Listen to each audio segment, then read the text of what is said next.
बहुत बहुत शुभकामनाएं भाई।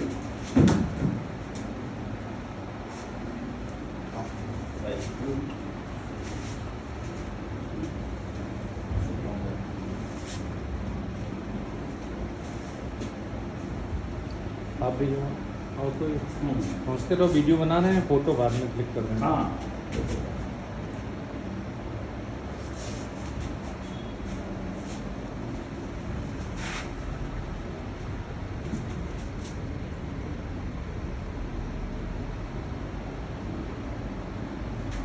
अब आ जाओ, 1 सेकंड के लिए इसको पकड़ लो, फोन कोई लो, ऐसे चलना, रिकॉर्डिंग ऐसे चलना।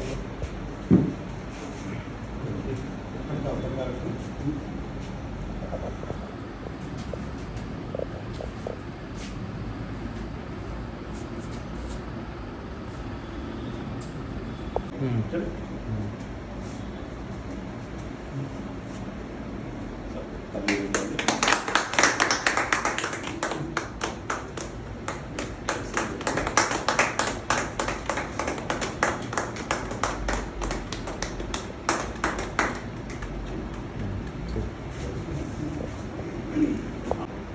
रेडी। साथियों नमस्कार। आज हम उपस्थित हैं यहाँ छोटी काशी गोला गोपालनाथ खीरी के निवासी श्रीमान ललित मोहन मिश्रा जी के आवास पर, और इस अवसर पर यहाँ पर हमारे साथ उपस्थित हैं श्रीमान शिव गोपाल मिश्रा जी, डॉक्टर पीयूष शुक्ला जी, गौसेवा संयोजक गोला, जिला गोला राष्ट्रीय स्वयंसेवक संघ, श्रीमान विमलेश मिश्रा जी, गौ कथा संयोजक गोला राष्ट्रीय स्वयंसेवक संघ, श्रीमान भूपेंद्र वर्मा जी, गौ चिकित्सा संयोजक, श्रीमान संजय लाला जी, गौ चिकित्सा संयोजक जिला गोला, मैं विनीत भदौरिया, गोला विभाग गौ सेवा संयोजक। और आज अवसर है हमारे गोला नगर से एक बहुत ही मेधावी छात्र जिन्होंने नीट की परीक्षा क्वालिफाई करके और गोला का नाम रोशन किया है, और ये सब हम लोगों के लिए बहुत खुशी की बात है। हम सब शिक्षा जगत से भी जुड़े हैं और आपकी इस सफलता से बहुत अपार प्रसन्नता हुई हम सबको।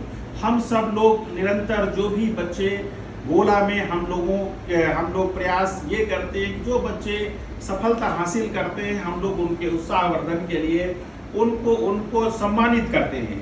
तो ये हम लोगों की परंपरा के अंतर्गत ही ये आज कार्य किया गया है, और अनुदेश मोहन जी को बहुत बहुत शुभकामनाएं दी गई हैं इस अवसर पर। और चूंकि हमारा गोला है और गोला से अनुदेश मोहन मिश्र के अलावा भी कई छात्र जिन्होंने नीट की परीक्षा क्वालिफाई की है, हर जगह नहीं जाया जा सकता है।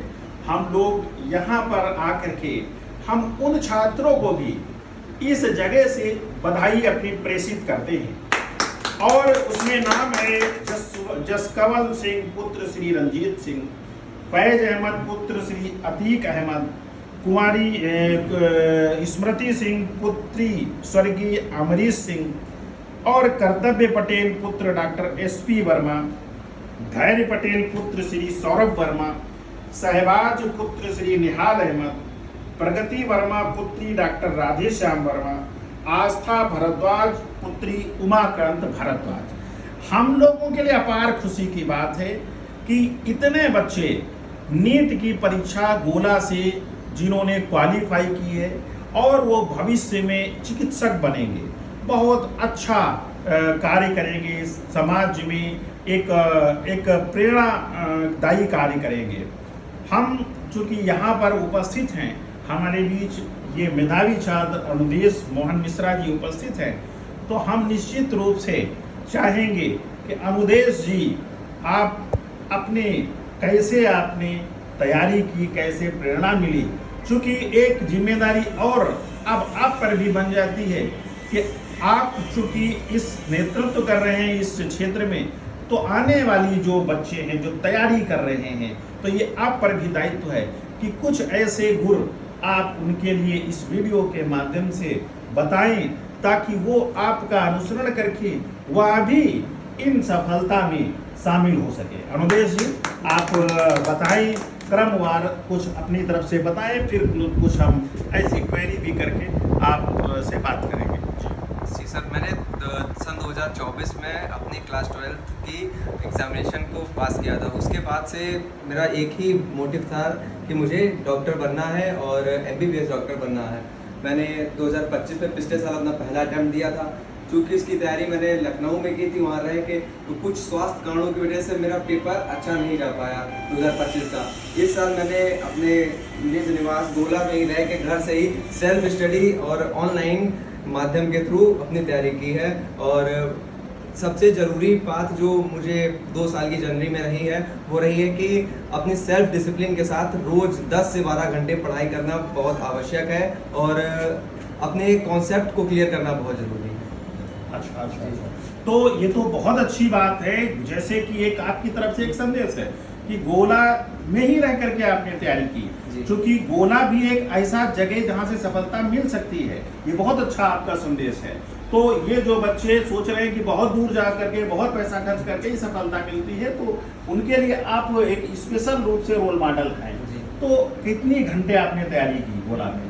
लगभग 10 से 12 घंटे तो डेली रोज था, बट जब लास्ट में जब पेपर और करीब आ गया तो 12 से 15 घंटे तक की पढ़ाई मेरी हो जाती थी। और सिर्फ पढ़ाई और सोना, उसके अलावा कहीं ना बाहर जाना नहीं कुछ, सिर्फ अपनी तैयारी पे ही ध्यान देना। बाकी स्कूल, चूँकि मैं डेली गया, मैंने स्कूल नहीं स्किप किया, तो स्कूल से भी काफ़ी मुझे मदद मिली है। जो मैंने वहाँ पढ़ाई की थी, तैयारी की थी, तो उसके भी काफ़ी सारे कॉन्सेप्ट मेरे क्लियर थे। बाकी इधर जो नीट के माध्यम से जैसे पढ़ाई की जाती है, नीट की परीक्षा जैसे होती है, उसके थ्रू मैंने घर पे तैयारी की है लगभग 10 से 12 घंटे रोज। बाकी जब एग्ज़ाम नज़दीक आ गया था तो ये 12 से 15 घंटे भी हो जाते थे। अच्छा, चूंकि आप पहले से कोचिंग कर भी चुके थे जी। आपने कितने साल कोचिंग ली थी? 1 साल से। 1 साल आपने कोचिंग ली, तो आपको एक्सपीरियंस भी इस बात का था।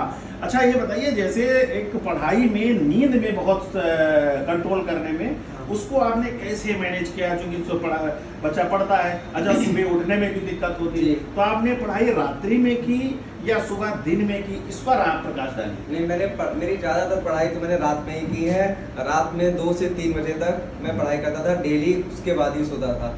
क्योंकि सुबह उठने में थोड़ी मुझे समस्या रही है, तो मैं रात में ही ज़्यादा देर तक पढ़ता था। अच्छा, तो ये भी क्लियर है कि सफलता के लिए कोई जरूरी नहीं है कि सुबह का लिया जाए, लेकिन एक आदर्श में माना गया है कि सुबह जल्दी उठना चाहिए।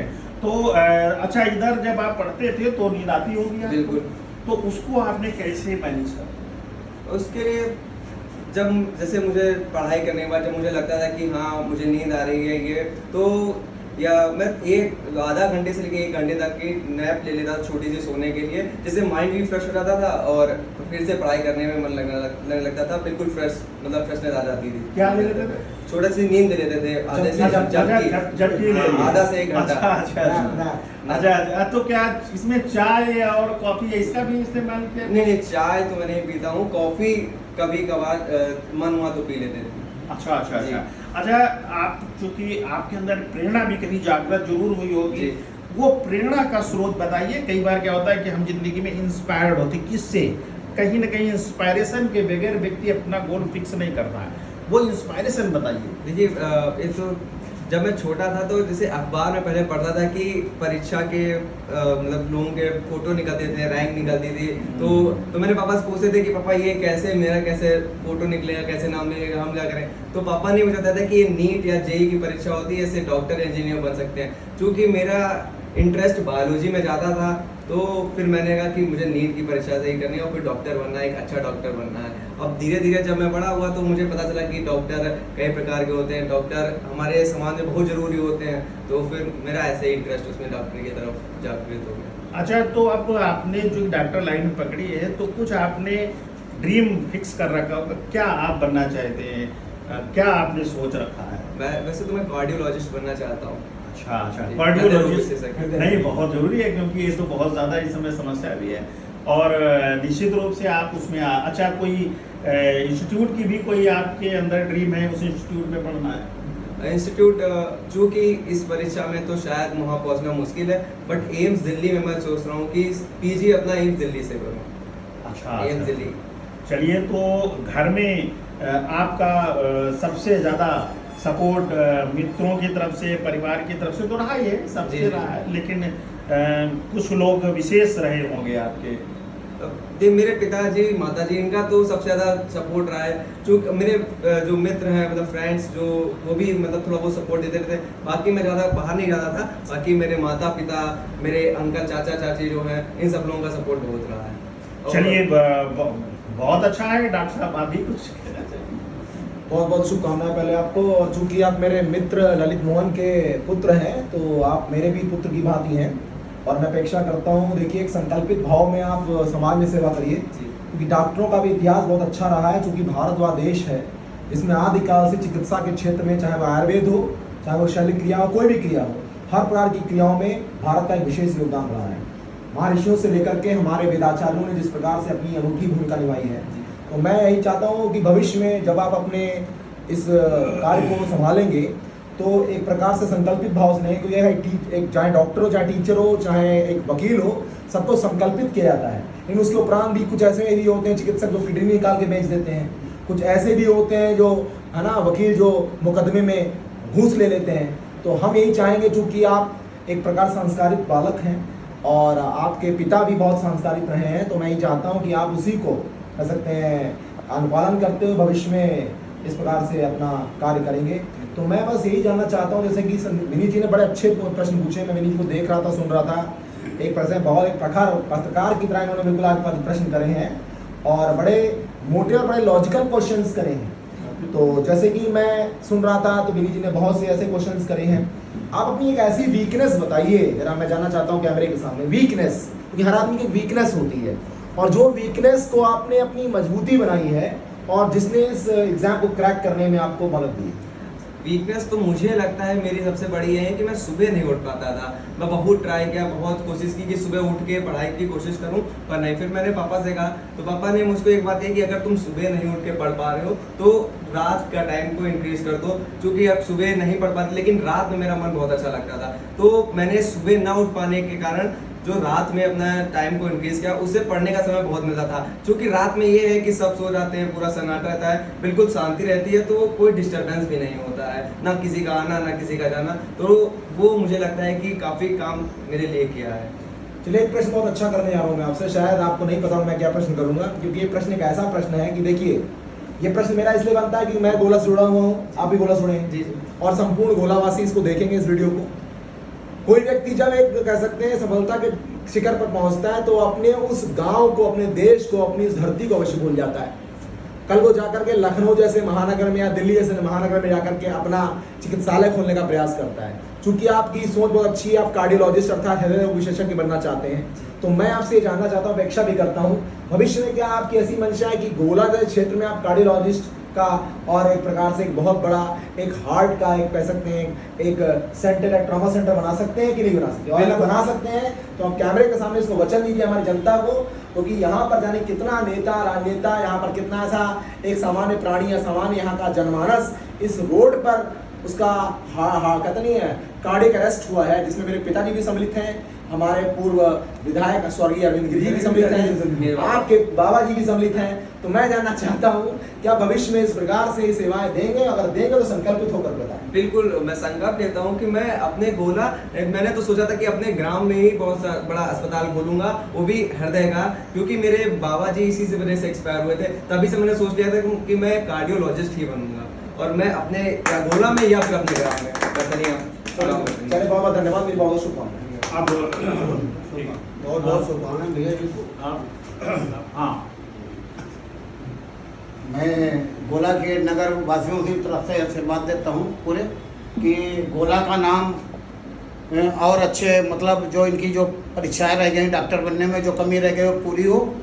मैं एक समाज सेवी हूँ, आज जो नगर में कर रहा हूँ, गाय की सेवा कर रहा हूँ, वैसे मैं इनसे कह रहा हूँ एक बेटे के भतीजे के नाते कि गोला में इनका विचार है अस्पताल खोलें, अच्छी बात है, मगर अगर इनके यहाँ कोई गरीब मरीज आ जाए तो जो भी गरीब आ जाए कहीं से भी उसकी मदद दिल खोल कर करें कि इसके पैसे के साथ साथ आशीर्वाद भी और दुआएं भी लेना जरूरी है। भगवान इनको इनके पूरे परिवार को जो बिजरुक जो इधर उधर भटक रहे वो भी इनके नाम से तर जाए। जैसे राजा भगीरथ अपने परिवार को तार दिया, ऐसे मैं इनसे आशा रखता हूँ कि पूरे अपने परिवार को जो बूढ़े बच्चे जो भी उसमें खत्म हो जाते हैं उनको सबको तार दें और यही गरीब लोगों की सेवा भी करें और अपना पैसा भी कमाएं। पैसे में इतना बोना हो जाए कि गरीब की दुआ ना ले पाए, आशीर्वाद ना ले पाए। बस यही हमारा निवेदन है। जय गौ माता की। अच्छा, लास्ट में सब कंपाइल करके बहुत अच्छा आपने सफलता हासिल किया। आप सब सौभाग्यशाली है जो क्या चिकित्सक बनने वाले हैं। तो चिकित्सक बनने के लिए आप जानते हैं कि आप चिकित्सा करेंगे, उससे पहले हम एक आपको जो हम शिक्षक भी हैं, आपके गार्जियन भी हैं, अभिभावक भी हैं, तो कुछ आपसे पूछा भी है, थोड़ा सा बताना भी है। ये पहले तो हम आपसे कहेंगे कि आप भरसक प्रयास भविष्य में करेंगे। सुबह 3 बजे उठ करके 1 घंटा योगा प्राणायाम को देते हुए आप अपने निज के स्वास्थ्य को बहुत अच्छा करते हुए और लोगों के चिकित्सा कर पाएँ, लोगों की सेवा कर पाएँ। इस नाते चूँकि आप विद्यार्थी के रूप में अध्ययन भी करने जा रहे हैं, तो कुछ विद्यार्थी के रूप में अभी गुरु पूर्णिमा आने वाली है। हम सब एक ऐसे एजुकेशन सिस्टम में पढ़ रहे हैं। इंडियन एजुकेशन एक्ट 1835 में लागू हुआ था और उस एजुकेशन एक्ट की बहुत सी डिफ़िकल्टीज भी हैं। अभी माननीय प्रधानमंत्री जी ने हमारे अयोध्या में ध्वजारोहण के समय उन्होंने एक निवेदन किया कि 2035 में उस एजुकेशन एक्ट के 200 वर्ष पूरे होने जा रहे हैं। आज से 9 वर्ष बचे हैं। इन 9 वर्षों में हमें ये सोचना है कि वो एजुकेशन एक्ट के 200 वर्ष पूरे जिस दिन होंगे तब तक हम लोग अपनी मानसिक गुलामी से बाहर आ जाएं। यानी कि आप एजुकेशन लेने जा रहे हैं तो आप अपनी गुरुकुल जो गुरु शिष्य परंपरा, जो गुरु पूर्णिमा में जो गुरु उसमें निहित होती थी ज्ञान की गंगा और वो अपने शिष्य को देता था, तो उसके कुछ मूलभूत सिद्धांत, जैसे वहाँ पर प्रोफेशनलिज्म नहीं था, मेटेरियलिज्म नहीं था, वहाँ पर बहुत ज़्यादा अच्छी बिल्डिंग, बहुत अच्छी किताब और कापी और पेन की महत्व नहीं था। तो कहीं न कहीं से आप उस योगा को अपनाते हुए जो हमारी स्वदेशी प्रणाली गुरु शिष्य परंपरा, उसमें 2 बातें बताऊंगा आपको। आप जब विद्यालय पढ़ने, पहली बात तो आप कॉपी किताब और उन चीज़ों पर बहुत ज़्यादा ना ध्यान दे करके जब आप विद्यालय पढ़ने जाएंगे तो आपके मन में 2 बातें होंगी। कल क्या पढ़ाया गया था, आज क्या पढ़ाया जाएगा। फिर जब विद्यालय से निकलेंगे तो 2 ही बातें आप उठेंगे अपने मस्तिष्क में। इस बात की भोलेनाथ की तरफ से मैं आपको गारंटी देता हूँ कि आपको वो प्रेरणा दे करके आपको निश्चित एम्स में डॉक्टर बनाएंगे। तो जब घर से बाहर निकलेंगे तो आप 2 ही बातें सोचेंगे, आज क्या पढ़ाया गया, कल क्या पढ़ाया जाएगा। तो 2 चीज़ों में आप हमेशा अपना मूल्यांकन करते रहेंगे। इसमें आप फिट बैठ रहे हैं कि नहीं, आप विषय से जुड़े हैं कि नहीं, और अपने पिताजी को हमेशा अपने मन में रख करके, चूंकि आप वहाँ कार्य कर रहे हो तो आपके पिताजी यहाँ की न्यू, तो उनका आप मन में रखते हुए आप निरंतर प्रयासरत रहेंगे। और ये आपको मैं नहीं बता रहा हूँ, आपके माध्यम से इस वीडियो को देखने वाले छात्रों को बता रहा हूँ, क्योंकि आप एक अवसर हैं आपके सामने, चूंकि वीडियो बनना है, तो वो छात्र जो इस वीडियो को देख रहे हैं वो समझें कि जो मैकाले एजुकेशन प्रणाली दे गए हैं कापी किताब और बोझ वाली, उसको हमें किनारे रख करके हमें रियलिटी में चीज़ों को समझ करके और उसमें इनोवेशन, रिसर्च एंड डेवलपमेंट के बारे में सोचना है। हमें केवल बनी बनाई लकीर के को नहीं अनुसरण करना है। तो निश्चित रूप से ये जो देख रहे हैं हमारे व्यूअर, ये सब आपके बिंदु से प्रेरणा लेंगे। सभी लोगों के व्यक्तित्व से आप यहाँ आए, उससे आपको और ज़्यादा ताकत मिलेगी। और जैसा आपने कहा, हम प्रयास करेंगे इसको न्यूज़ में भी दे दें, तो हो सकता है कोई आप ही जैसा और भी कोई छात्र जो कि न्यूज में देखे और आप ही जैसा बनने का संकल्प लेकर के इस क्षेत्र का नाम रोशन करें। बहुत बहुत बधाई। और हमारे राम मोहन मिश्रा जी, आप भी अपना वीडियो की तरफ कर लें तो आपका भी बहुत सहयोग, आपका भी बहुत बहुत धन्यवाद। राम मोहन मिश्रा जी ने भी बहुत ही अच्छे एक मतलब वीडियो में आप सोशल वर्कर हैं और इस हमारे इस कार्यक्रम को आपने कवर करने में बहुत ही अपना सहयोग दिया। हम आपके बहुत भी आभारी हैं। आपके भी बहुत धन्यवाद देते हैं। आपकी माता जी को भी बहुत बहुत धन्यवाद। पूरे परिवार को, गोला क्षेत्र को भी बहुत बहुत धन्यवाद। नमस्कार, जय हिंद, जय भारत, भोलेनाथ की जय।